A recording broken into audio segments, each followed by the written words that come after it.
সময়ের সাথে সাথে নিজেদেরকে পরিবর্তন করতে হবে। এবার আমরা কিছু জিনিস চাই বা না চাই, কিছু পরিবর্তন আমাদের অলরেডি হয়ে যায়, যেটা হচ্ছে আমাদের ইচ্ছা, শখ এবং লাইফস্টাইল। এটা আমরা চাই বা না চাই, এটা অলরেডি পরিবর্তিত হয়ে গেছে। এখানে পাশের বাড়ির লোকটার কাছে একটা ভালো 5G মোবাইল আছে বলে স্মার্টফোন, আমাদেরও ইচ্ছা করে আমার কাছে একটা ভালো স্মার্টফোন দরকার আছে। পাশের বাড়ির লোকটার কাছে একটা ভালো গাড়ি আছে বলে আমাদের ইচ্ছা করে একটা ভালো গাড়ি দরকার আছে। ফেসবুক দেখছি, ইনস্টাগ্রাম দেখছি, হাজার হাজার জায়গায় লোক বেড়াতে যাচ্ছে দেখে আমাদেরও বেড়াতে যাওয়ার সব যাচ্ছে। তাহলে সব কিছু মেন্টালিটি চেঞ্জ হচ্ছে, কিন্তু আমাদের কর্মটা চেঞ্জ হচ্ছে না। এবার খরচার জায়গা যদি বেশি হয়ে যায়, মানে চাহিদা যদি বেশি হয়ে যায় আর যোগান যদি কম হয়, তাহলে সেই বাড়িতে ঝামেলা হবে কি হবে না? একটা বাড়িতে খরচা হচ্ছে 1000 টাকা আর রোজগার যদি 100 টাকা হয়, তাহলে ঝামেলা হবে কি হবে?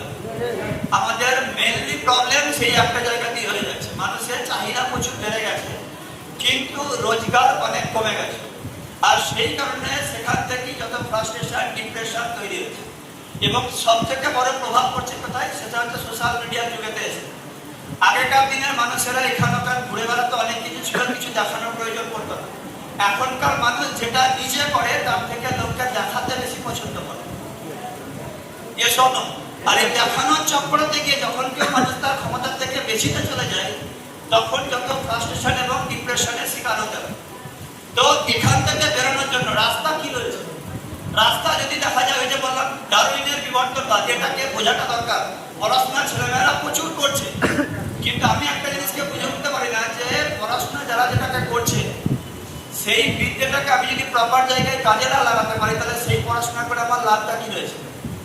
আমরা রবীন্দ্রনাথ ঠাকুরের নাম সবাই জানি, এবং সেখান থেকে আমরা একটা জিনিস শুনেছিলাম যে শিক্ষাকে আমরা বহন করিয়াই চলিলাম, বহন করিতে পারিলাম না। আজকের মার্কেটে ঠিক সেম টু সেম, শিক্ষাতে আমরা বহন করিয়েই চলছি, কিন্তু বাহন বানাতে পারছি না। যদি বানাতে পারতাম, তাহলে হয়তো একটা পিএইচডি, এমফিল, গোল্ড মেডেলিস্টকে রাস্তায় বসে একটা চাকরির জন্য ধর্নায় বসতে হতো না, সেটা নিজের রোজগার নিজে ব্যবস্থা করে নিতে পারতো।